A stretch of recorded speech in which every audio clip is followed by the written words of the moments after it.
Това нещо след 6-7 дни проливни дъждове подгизнало от вода. За секунди целият терен се свлечи. Огромен грохот. Това нещо стана пред очите ни, ние бяхме пред трапезарията, рушащите се сгради, механичното накарва да се обърнеш и гледаш и не вярваш как тия сгради уж внушителни бяха смачкани, изринати, но бяха макет от картон.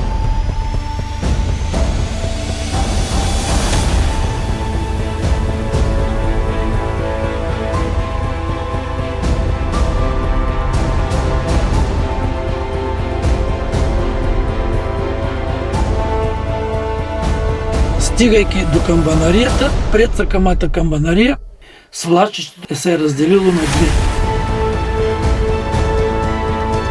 А всичко това ще привлича допълнително посетители, което и го прави такава много атрактивна дестинация. Това са оригиналните стенописи на Захари Зограф, а това е реставрацията, която е претърпяла църквата през 1906 година. И започна да се самосрутва. И в момента е изключително опасно.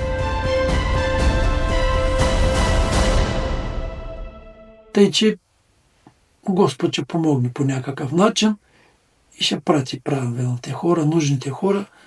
Ние сами не можем да го измислим как ще стане това нещо.